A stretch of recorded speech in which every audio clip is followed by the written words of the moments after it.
जय हिंद दोस्तों, मैं विवेक आप अपने YouTube चैनल विवेक सर मैथ्स में हार्दिक स्वागत करता हूं। और आज मैं आपके बीच में लेकर आ गया हूं बायोलॉजी।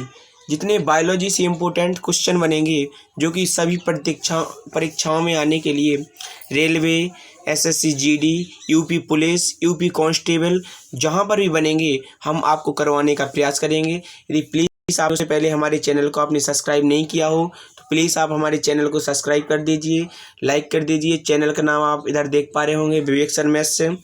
प्लीज़ तो आप लोग हमारे चैनल को सब्सक्राइब, लाइक, शेयर करिए।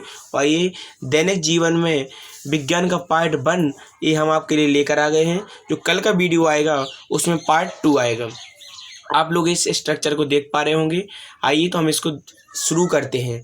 जो हमारे वीडियो है हम आपको शुरू करते हैं, आप लोग देख पा रहे होंगे। तो चलिए, पहला आता है कि मानव शरीर के किस अंग की हड्डी सबसे लंबी होती है। हमारे वन लाइनर क्वेश्चन लिए हैं हमने, जिससे आपको थोड़ी सा वन लाइनर में ज़्यादा सही रहता है। तो आता है कि मानव शरीर में किस अंग की हड्डी सबसे लंबी होती है। तो सबसे लंबी हड्डी कहाँ की होती है? जांघ की हड्डी सबसे लंबी होती है। वृद्धावस्था में मनुष्य की हड्डियाँ क्यों कमज़ोर हो जाती हैं? कैल्शियम की कमी के कारण मनुष्य की वृद्धावस्था में हड्डियाँ कमज़ोर हो जाती हैं। अगला क्वेश्चन आता है कि एथलीट को किससे जल्दी ऊर्जा मिलती है। तो जो एथलीट यानी खिलाड़ी होते हैं उनको कैसे मिलती है? धावक होते हैं उनको कैसे मिलती है? कार्बोहाइड्रेट से। लंबे समय तक कठोर शारीरिक कार्य करने के पश्चात मांसपेशियों में थकान अनुभव होने का कारण क्या होता है? ग्लूकोज का अपक्षय, मतलब जो ग्लूकोज की कमी होती है उसके कारण लंबे समय तक कठोर शारीरिक कार्य के पश्चात मांसपेशियों में थकान का अनुभव किसके कारण होता है? ग्लूकोज की कमी के कारण।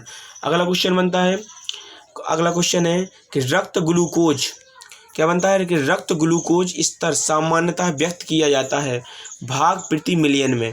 भाग प्रति मिलियन में जो रक्त ग्लूकोज स्तर सामान्यतः व्यक्त किया जाता है किसमें?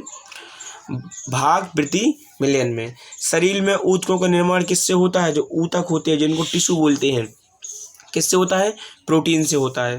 प्रोटीन को माना जाता है शरीर का निर्माण करने वाला। जो प्रोटीन होता है, प्रोटीन को क्या माना जाता है? जो शरीर में नई सेल्स वगैरह बनती हैं तो वो किससे बनती हैं? प्रोटीन से। एंजाइम मूल रूप से क्या है? जो एंजाइम होती है वो क्या होते हैं? मूल रूप से प्रोटीन होते हैं। अगला क्वेश्चन आता है जैविक सिस्टम में रासायनिक क्रिया की प्रक्रिया को तेज करने में उत्तरदायी पदार्थ हैं। तो कौन होते हैं? एंजाइम।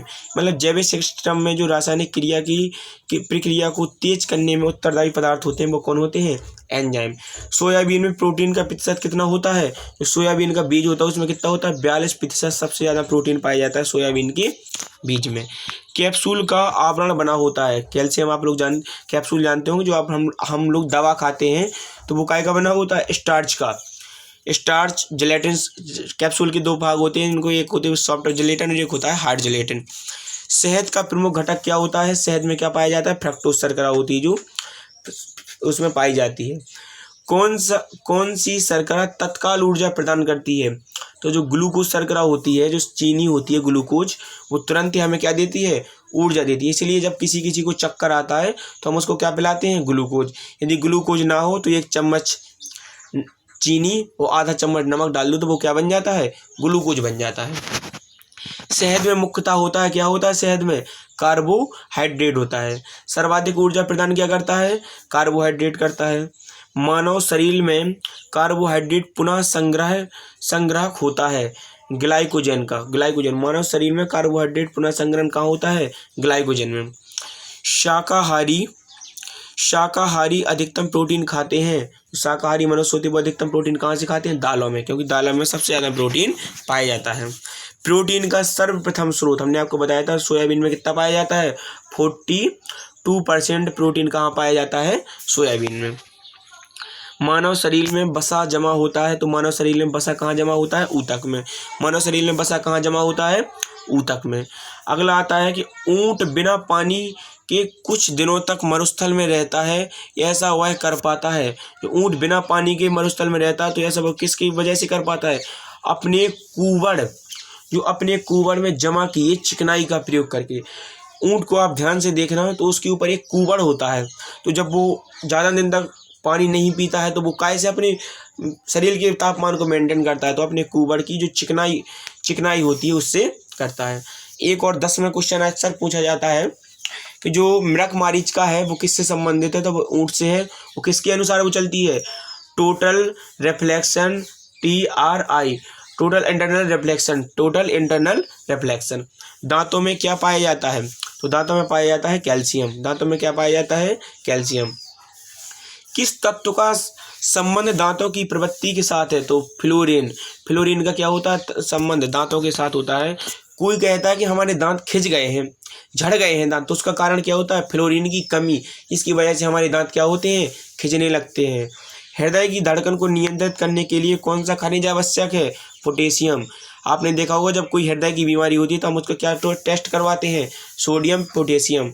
यदि हमारा, आप लोग एक क्वेश्चन का जवाब दीजिएगा कमेंट बॉक्स में कि स्वस्थ मनुष्य का जो तापमान होता है वो कितना होता है। आपको तीनों में बताना है, फ़ारेनहाइट में बताना है, सेल्सियस में बताना है, फ़ारेनहाइट में बताना है, सेल्सियस में बताना और काय में बताना है, केल्विन में बताना है। अगला क्वेश्चन आता है, सागरीय खरपतवार किसका महत्वपूर्ण स्रोत है। सागरीय खरपतवार किसका महत्वपूर्ण स्रोत है, तो किसका है, शैवाल का। क्या है, शैवाल का। आप हमें एक क्वेश्चन बताइएगा कि शैवाल के अध्ययन को क्या कहते हैं। विज्ञान की कौन सी शाखा में शैवाल का अध्ययन किया जाता है। प्लीज़ यदि आपने हमारे चैनल को लाइक सब्सक्राइब शेयर नहीं किया है तो आप हमारे चैनल को लाइक सब्सक्राइब और शेयर कर दीजिए।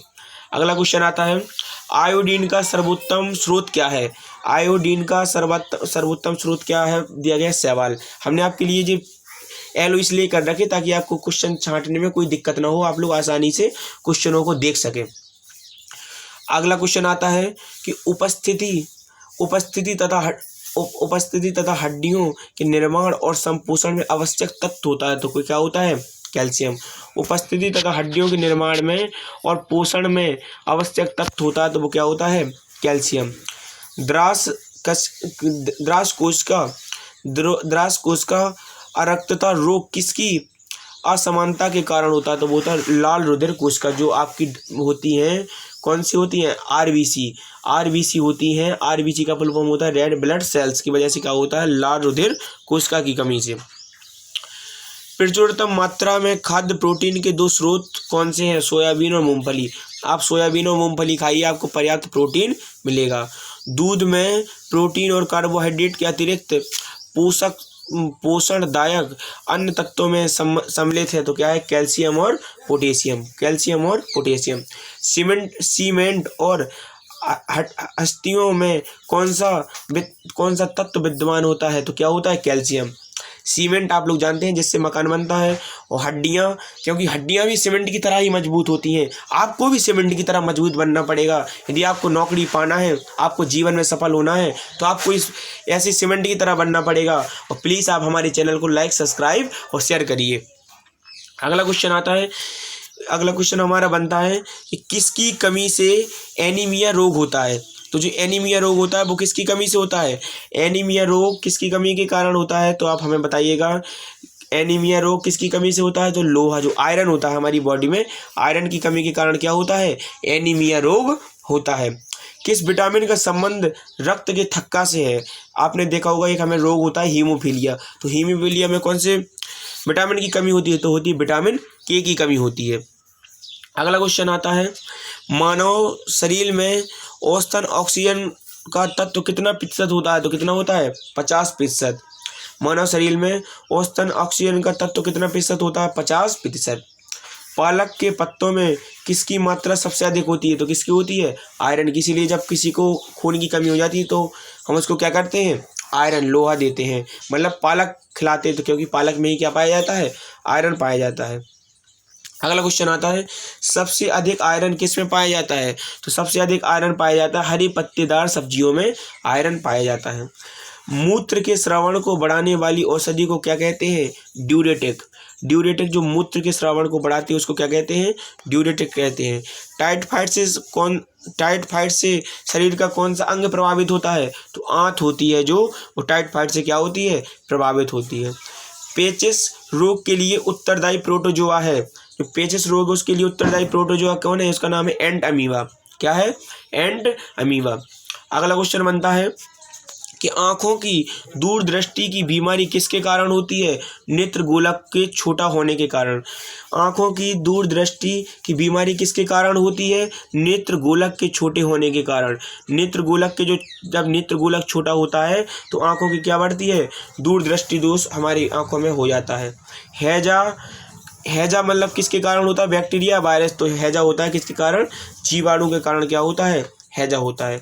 किसके जांचने के लिए एलिसा टेस्ट किया जाता है? एलिसा ELISA टेस्ट किसके लिए किया जाता है? तो एड्स, जो आपको एड्स बीमारी होती है, जो सेक्सुअल बीमारी है, इसके लिए क्या किया जाता है? एलिसा का टेस्ट किया जाता है। अगला क्वेश्चन बनता है एवियन इन्फ्लुएंजा यानी बर्ड फ्लू विषाणु को किससे निरूपित किया जाता है? तो H5N1 से किया जाता है। H5N1 से किया जाता है। अगला क्वेश्चन आता है किसकी कमी से दंत क्षय?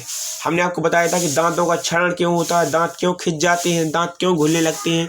तो फ्लोरीन की कमी के कारण क्या होता है? दंतों का क्षरण होता है। बेरियम मील का उपयोग किया जाता है आहार नली की एक्सरे के लिए। आहार नली की एक्सरे के लिए किसका उपयोग किया जाता है? बेरियम मील का। बहुत महत्वपूर्ण क्वेश्चन है, रेलवे में 7 से 8 बार क्वेश्चन पूछा गया है कि बेरियम मील का उपयोग किसके लिए किया जाता है? आहार नली के लिए किया जाता है। अगला क्वेश्चन आता है कि गुर्दा पथरी का पता लगाने के लिए किस प्रतिबिंबीय यंत्र को प्रयोग में लाया जाता है? जो गुर्दे में पथरी होती है तो इसको हम किस यंत्र के द्वारा पता लगाते हैं? तो इसके द्वारा CT स्कैन के द्वारा गुर्दे की पथरी का पता लगाया जाता है। आगे आता है कि गहरे तले हुए खाद्य पदार्थ कैंसर जनक होते हैं क्योंकि इनमें प्रचुरता में होती है वसा की मात्रा। आपको पता है कि जब हमारे शरीर में कैंसर होता है तो कैंसर क्यों होता है? क्योंकि हम लोग जो गहरे तले हुए खाद्य पदार्थ खाते हैं, जैसे बहुत ज़्यादा मसाला, पन्नियों में आई हुई चाय, तो इससे वसा की मात्रा बढ़ जाती है। इसकी वजह से हमें क्या होता है? कैंसर होता है। कैंसर के अध्ययन को क्या कहते हैं? ओंकोलॉजी कहते हैं। किस भारी वस्तु की विषाक्तता यकृत सिरोसिस पैदा करती है? किस भारी वस्तु की विषाक्तता यकृत सिरोसिस पैदा करती है? कॉपर की। मतलब यकृत को ज़्यादा खराब होने के लिए, जैसे दारू ही, जो कोई कहे गांजा, तो गांजा फेफड़ों को खराब करता है, और दारू किसको, अल्कोहल किसको करती है? यकृत को खराब करती है। मानव शरीर में रक्त की अपर्याप्तता आपूर्ति का कारण क्या है? इस्कीमिया। जब मनुष्य में रक्त की अल्पता होती है तो उसको हम लोग क्या कहते हैं? एनीमिया भी कहते हैं। रक्त परिसंचरण की खोज किसने की थी? विलियम हार्वे ने की थी। रक्त परिसंचरण की खोज किसने की थी? विलियम हार्वे ने। हे फ्रेंड्स, आप हमारे चैनल को लाइक, सब्सक्राइब, शेयर करिए, जिससे हम आपको इसी प्रकार वीडियो देते रहें। अगला क्वेश्चन आता है कि किसी मृत प्राय व्यक्ति का गुर्दा लेने के लिए उसे किस स्थिति में होना चाहिए? केवल तंत्रिकीय प्रकारियों का अवसान। केवल तंत्रिकीय प्रकारियों का अवसान में उस स्थिति में होना चाहिए। मतलब किसी मृत प्राय व्यक्ति, जैसे कोई व्यक्ति मर गया है और उसका हमें गुर्दा चाहिए, तो हम किस कंडीशन में ले सकते? जब केवल तंत्रिकीय प्रकार, मतलब जब वो कुछ मनुष्य के मरने के बाद कुछ अंग कुछ समय तक जीवित रहते हैं, तो उसी के बारे में बताया गया है।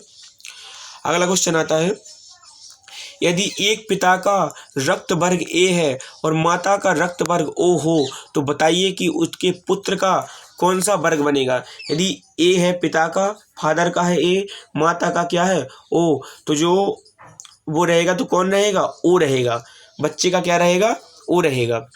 अगला क्वेश्चन आता है, कौन B प्रकार के रुधिर वाला व्यक्ति किसी आकस्मिक संकट में किस प्रकार के रुधिर वाले व्यक्ति को रुधिर दान कर सकता है?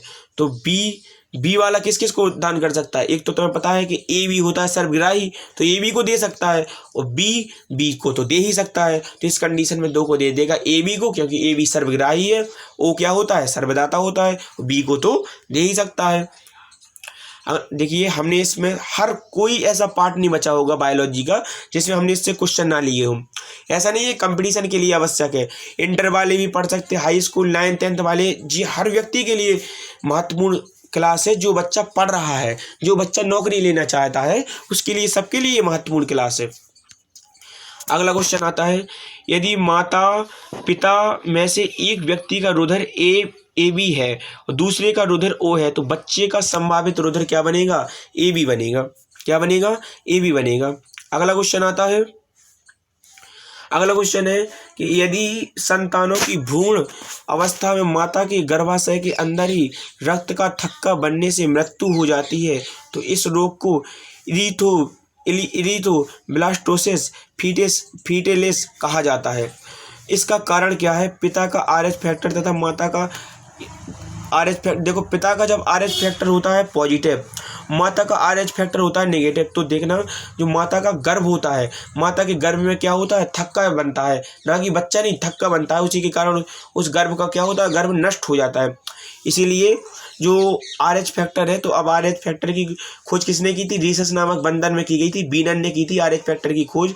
तो पिता का RH फैक्टर पॉजिटिव और यदि माता का RH फैक्टर नेगेटिव होगा तो उसकी क्या होती है? इसकी चेकअप वेकअप वगैरह करके इलाज करवाया जाता है। अगला आता है कि कौन सा रक्त समूह सर्वग्राही है? सर्वग्राही, अब हमने आपको बताया था कि सर्वदाता क्या है? O। सर्वग्राही क्या है? AB। AB क्या है? सर्वग्राही है। O क्या है? सर्वदाता है। अगला क्वेश्चन बनता है कि AB रक्त वर्ग वाले व्यक्ति को सार्वत्रिक ग्राही कहा जाता है क्योंकि उसके रक्त में प्रतिपिंड का अभाव होता है। AB रक्त क्या होता है? सर्वग्राही होता है क्योंकि उसके रक्त में क्या होता है? प्रतिपिंड का अभाव होता है। आप लोग जानते होंगे क्योंकि जब सेकंड ब्लड ग्रुप यानी कोई थर्ड पार्टी ब्लड ग्रुप चलाया जाता है तो जो सेल्स होती है वो चिपक जाती है, जिसके कारण व्यक्ति की क्या हो जाती है? मृत्यु हो जाती है। लेकिन AB वालों के साथ में ऐसा नहीं होता है। अगला क्वेश्चन बनता है कि सर्वग्राही कौन सा है? तो यूनिवर्सल रिसेप्टेंट कौन सा है? AB सर्वग्राही है। कौन सा रक्त समूह सर्वदाता यूनिवर्सल डोनर क्या है? O है। आगे आता है यदि किसी पुरुष का रक्त वर्ग AB हो तथा महिला का रक्त वर्ग B हो तो उनकी संतानों में कौन सा रक्त वर्ग उपस्थित नहीं हो सकता? तो कौन सा नहीं हो सकता? O रक्त वर्ग उपस्थित नहीं हो सकता। यदि किसी पुरुष का रक्त वर्ग AB हो तथा महिला का रक्त वर्ग B हो तो उनकी संतानों में कौन सा रक्त वर्ग नहीं उपस्थित हो सकता? O नहीं हो सकता है। और सारे हो सकते, A हो सकता है, B हो सकता है, AB पॉजिटिव हो सकता है, AB नेगेटिव हो सकता है, लेकिन O नहीं हो सकता है। आगे आता है मनुष्य में कुल कितनी हड्डियां होती हैं? तो मनुष्य में कुल कितनी हड्डियां होती हैं? 206 हड्डियां होती हैं। नवजात शिशु में हड्डियों की लगभग संख्या, देखिए इसमें 206 दी गई हैं जो कि मिसप्रिंट है, जबकि 300 की समथिंग हड्डियां होती हैं जो नवजात शिशु होता है। आगे आता है कि मनुष्य के शरीर में पसलियों के कितने जोड़े होते हैं? तो 12 जोड़ी पसलियां होती हैं। मनुष्य की खोपड़ी में कितनी हड्डियां होती हैं? तो 8 हड्डियां होती हैं। आगे क्वेश्चन आता है, आगे क्वेश्चन बनता है कि शरीर की सर्वाधिक प्रबल हड्डी कौन है? तो जबड़े की हड्डी होती है, वो सबसे प्रबल यानी सबसे कठोर हड्डी होती है। मानव शरीर की सबसे छोटी हड्डी क्या होती है? स्टेपिस होती है। मानव शरीर की सबसे छोटी हड्डी का नाम क्या है? स्टेपिस। मानव शरीर की सबसे छोटी हड्डी क्या है? स्टेपिस। मानव शरीर की सबसे लंबी हड्डी, तो सबसे लंबी हड्डी क्या है? फीमर। सबसे छोटी हड्डी स्टेपस। सबसे कोई कहे लंबी हड्डी होगी फीमर, सबसे छोटी हड्डी स्टेपस। और शरीर की सबसे प्रबल हड्डी क्या होगी? जबड़े की हड्डी। मनुष्य की शरीर में पैर की हड्डी खोखली होती है। खोखली कहाँ की हड्डी होती है? पैर की। आगे आता टिबिया नामक हड्डी किस में पाई जाती है? टांग में। टांग में ही पाई जाती है क्या? फिबिया। आगे का क्वेश्चन बनता है हमारा कि मरुदंड पौधा है करील का, जो मरुदंड पौधा किसका है? करील का है। पर्यावरण के अजैव अवयव का उदाहरण है वायु। पर्यावरण की अजैव अवयव का उदाहरण क्या है? वायु है। क्या है? वायु। अब जी हमारे बीच में कुछ बॉटनी से प्रश्न आ चुके हैं तो इनको जरा ध्यान से करिएगा, क्योंकि जी सभी पेपरों में आते हैं, बायोलॉजी के प्रश्न बन जाते हैं लेकिन हमसे बॉटनी के नहीं कर पाते हैं, तो इनको जरा ध्यान से देखिएगा। मैं आपको ये एक बार नहीं 2 बार बोलूँगा इसलिए बॉटनी के प्रश्नों को। देखिए आगे यहाँ से हमारी बॉटनी के प्रश्न शुरू होते हैं कि मरुदंड पौधा है। मरुदंड पौधा काय का है? करील का। अगला क्वेश्चन आता है कि पर्यावरण के अजैव अवयव का उदाहरण क्या है? अजैव अवयव का मतलब वायु। पर और आगे आता है हाइड्रोपोनिक्स संबंधित है मिट्टी के बिना पौधों की वृद्धि से। मिट्टी के बिना पौधों की वृद्धि से जो हम लोग पेड़ों के बीच में कलम लगा देते हैं तो ये उसके बारे में बताया गया है। सौर ऊर्जा का सबसे बड़ा यौगिकीकरण कौन सा है? तो हरे पौधे। हरे पौधे क्या है? सौर ऊर्जा का सबसे बड़ा यौगिकीकरण है। अगला क्वेश्चन आता है कि पारिस्थितिक संतुलन बनाए रखने के लिए भारत में वन क्षेत्र कितने अनुपात में होना चाहिए? तो जो 33.33% में हमारा क्या होना चाहिए? वन क्षेत्र होना चाहिए, यदि हमें पर्यावरण का क्या करना है? संतुलन बनाना है। आगे आता है अगला क्वेश्चन बनता है कि भारत में मैंग्रोव की खेती के लिए कौन सा क्षेत्र प्रसिद्ध है? तो दक्षिणी 24 परगना का सजने खाली जंगल। दक्षिणी 24 परगना का सजने खाली जंगल है जो दक्षिणी क्षेत्र के जो समुद्र वाले एरिया है, तो भारत में मैंग्रोव की खेती, मैंग्रोव वन के बारे में बताया गया है। आगे आता है एपीफाइटस बहुत अधिक विकसित होती ऐसे पौधे होते हैं जो अन्न पर निर्भर करते हैं, तो वे क्या होते हैं? यांत्रिक मदद। क्या होती है? यांत्रिक मदद हेतु। अगला क्वेश्चन आता है कि पादपालय यानी फाइटोट्रॉन एक सुविधा है जिसे नियंत्रित दशाओं में पादपों का उगना संभव हो पाता है। कौन सा कृषि कार्य पर्यावरणीय वृद्धि से उपयुक्त है? तो कार्बनिक कृषि। जो कार्बनिक कृषि है वो किससे? पर्यावरणीय दृष्टि से उपयुक्त है कार्बनिक कृषि। अब आप लोग कार्बनिक कृषि समझ पा रहे होंगे। अगला क्वेश्चन आता है कि जो पर्यावरण में कौन सी कृषि पर्यावरणीय दृष्टि से उपयुक्त है? तो वो कौन सी? कार्बनिक कृषि। अगला क्वेश्चन है अधिकांश मरुस्थलीय पादप रात्रि के समय ही पुष्पित होते हैं क्योंकि मरुस्थलीय कीट रात्रि के समय क्या होते हैं? सक्रिय होते हैं। क्या होते हैं? रात्रि के समय क्या होते हैं? सक्रिय होते हैं। अगला क्वेश्चन आता है रेगिस्तान में पैदा होने वाले पौधे कहलाते हैं जीरोफाइटस। रेगिस्तान में पैदा होने वाले पौधे क्या कहलाते हैं? जीरोफाइटस कहलाते हैं। पारिस्थितिक निके की संकल्पना को प्रतिपादित किया ग्रीनेल्स ने। किसने किया है? ग्रीनेल्स ने किया है। पारिस्थितिकीय निके की संकल्पना को प्रतिपादित किसने किया? प्रतिपादित किसने किया? ग्रीनेल्स ने। पारिस्थितिकीय निके की संकल्पना को प्रतिपादित किसने किया है? नीरेल्स ने। अगला आता सबसे स्थायी पारिस्थितिकीय तंत्र कहाँ का होता है? समुद्र का। कहाँ का होता है? समुद्र का। मनुष्य किसके द्वारा जीवमंडल में पारिस्थितिकीय संतुलन बनाए रख सकता है? तो किसके कारण? संबंधित पौधों की नई किस्मों और पालतू पशु की नई नस्ल विकसित करना। मनुष्य किसके द्वारा जीवमंडल में पारिस्थितिकीय संतुलन बनाए रख सकता है? संबंधित पौधों की नई किस्में और पालतू पशु की नई नस्ल विकसित करना। अगला क्वेश्चन आता है सामाजिक वानिकीय है। सामाजिक वानिकीय सहकारी स्वामित्व वाली भूमि पर उपयोगी पौधा का उगाना और उनकी व्यवस्था करना। उपयोगी पौधा उगाना और उनकी व्यवस्था करना। अगला आता है राष्ट्रीय वनस्पतिक उद्यान कहाँ पर स्थित है? तो राष्ट्रीय वनस्पतिक उद्यान कहाँ पर है? लखनऊ में। भारत में वन अनुसंधान संस्थान कहाँ पर है? देहरादून में। कहाँ पर? उत्तराखंड में पड़ता है, देहरादून। पृथ्वी का विशालतम पारिस्थितिकीय तंत्र क्या है? जलमंडल। पृथ्वी का विशालतम पारिस्थितिकीय तंत्र क्या है? जलमंडल। अगला क्वेश्चन आता है कि एक कृत्रिम पारिस्थितिकीय तंत्र निरूपित किया जाता है जल जीवशाला द्वारा। एक कृत्रिम पारिस्थितिकीय तंत्र निरूपित किया जाता है जल जीवशाला द्वारा। अगला आता है रेड डाटा बुक उन जातियों के बारे में जानकारी देती है जो संकटपन्न है। संकटपन्न है जो जातियां विलुप्त होती जा रही हैं, जो रेड डाटा बुक होती है वो उनके बारे में क्या देती है? जानकारी देती है। फ्रेंड्स, यदि आप ऐसे ही हमारे बीच में जुड़ा रहना चाहते हैं तो प्लीज़ आप हमारे चैनल को लाइक सब्सक्राइब शेयर कीजिए, वीडियो को पूरा देखिए। कम से कम आज मैं इसमें 100 क्वेश्चन कराने वाला हूं और आगे जो कल का वीडियो आएगा वो आज से महत्वपूर्ण होगा। कल का वीडियो ज़रूर देखिएगा। मैंने आपके लिए पिछले उत्तर प्रदेश का राज्य दर्शन करवाया था, वो ज़रूर देखिएगा क्योंकि सभी परीक्षाओं के लिए वो भी अति महत्वपूर्ण है। अगला क्वेश्चन आता है कि किसके द्वारा पैदा किया जाता है? पित्त किसके द्वारा पैदा, पित्त जिसको क्या बोलते हैं, पित्ताशय में पित्त पैदा होता है।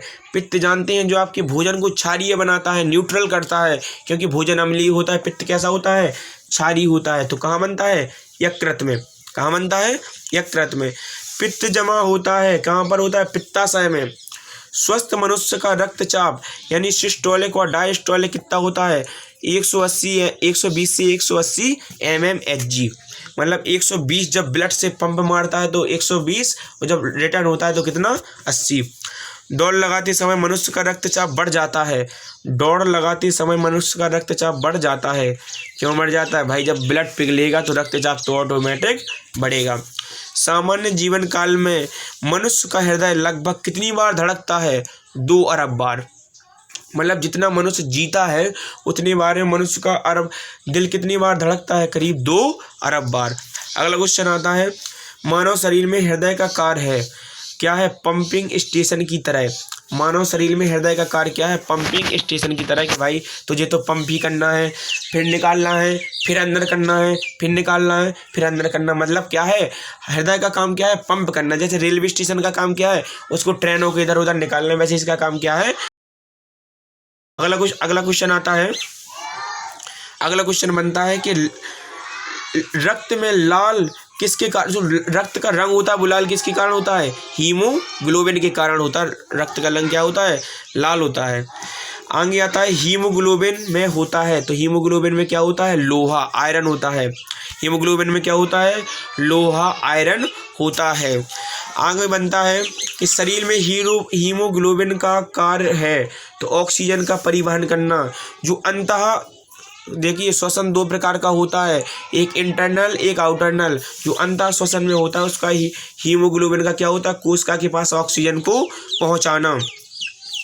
आगे आता है कि हीमोग्लोबिन किसका महत्वपूर्ण घटक है, तो आरबीसी का घटक क्या है, हीमोग्लोबिन। रेड ब्लड सेल्स का घटक क्या है, हीमोग्लोबिन। हीमोग्लोबिन का कार्य है ऑक्सीजन ले जाना। हीमोग्लोबिन का क्या कार्य है, ऑक्सीजन को ले जाना। कहाँ पर, कोशिकाओं में। किसकी सहायता से रक्त द्वारा ऑक्सीजन ले जाया जाता है, लोहित कोशिकाओं के द्वारा। किसकी सहायता से रक्त द्वारा ऑक्सीजन ले जाया जाता है, तो लोहित कोशिकाओं के द्वारा। जब कोई बाहरी पदार्थ मानव रुधिर प्रणाली में प्रविष्ट होता है तो प्रतिक्रिया कौन प्रारंभ करती है, तो WBC। जब कोई बाहरी पदार्थ मानव रुधिर में प्रविष्ट होता है तो प्रतिक्रिया कौन करती है, WBC, वाइट ब्लड सेल्स। मतलब जैसे कभी कभी हमें कोई इंजेक्शन लगता है एंटीबायोटिक, तो हमें क्या होती है, उल्टी होती है। उल्टी क्यों होती है, क्योंकि WBC को लगता है कि भाई साहब कौन आ गया है, कौन घुसाया, चलो। तो वो तुरंत माइंड को देती संकेत, तो माइंड उसको क्या करा देता है, उल्टी करा देता है। आगे आता है कि लाल रक्त कणिकाएं आरबीसी कहाँ बनती हैं, अस्थि मज्जा में। कहाँ बनती हैं, अस्थि मज्जा में। अगला क्वेश्चन आता है, किसको शरीर का कब्रिस्तान कहा जाता है, तो प्लीहा को शरीर का क्या कहा जाता है, कब्रिस्तान कहा जाता है। किसको आरबीसी का कब्रिस्तान कहा जाता है, तो किसको कहा जाता है, प्लीहा को। मनुष्य की लाल रक्त कोशिकाओं का जीवन काल कितना होता है, 120 दिन। मनुष्य की लाल रक्त कोशिकाओं का जीवन काल कितना होता है, 120 दिन। पचे हुए भोजन में मौजूद विषैले पदार्थ कौन सा अंग चूषण करता है, यकृत। जो पचे हुए भोजन में पदार्थ होते हैं खतरनाक टाइप की विषैले, उनका चूषण कौन करता है, यकृत करता है। मानव शरीर में लाल रक्त कण का निर्माण कहाँ होता है, अस्थि मज्जा में, या कहाँ होता है, बोन मैरो में। बच्चे में कहाँ होता है, आप लोग हमें कमेंट करके बताइएगा। लाल रुधिर कणिकाओं का उत्पादन किसके द्वारा होता है, अस्थि मज्जा के द्वारा होता है। उच्च उन्नतांश पर मानव शरीर में आरबीसी की संख्या बढ़ेगी। उच्च उन्नतांश पर मानव शरीर में आरबीसी की संख्या क्या होगी, बढ़ेगी। अगला क्वेश्चन है कि सफ़ेद रक्त कण का मुख्य कार्य है रोग प्रतिरोधक क्षमता धारण करना। जो WBC होती है उसका काम होता है रोग प्रतिरोधक क्षमता को डेवलप करना। क्यों, क्योंकि WBC को शरीर की नर्स कहा जाता है। WBC को क्या कहा जाता है, शरीर की नर्स। मनुष्य में मेरुदंड से कितनी जोड़ी तंत्रिका निकलती है, तो मनुष्य की मेरुदंड से 31 जोड़ी तंत्रिका निकलती हैं। प्रतिवर्ती क्रियाओं का नियंत्रण केंद्र कहाँ पर होता है, कशेरुक रज्जु में होता है। स्तनधारी किस में यूरिया बनाते हैं, तो यकृत या लीवर में स्तनधारी क्या बनाते हैं, यूरिया बनाते हैं। अगला क्वेश्चन आता है कि मानव शरीर में सबसे छोटी अंतःस्रावी ग्रंथि कौन है? आउटू ग्रंथि। कौन है? आउटू ग्रंथि।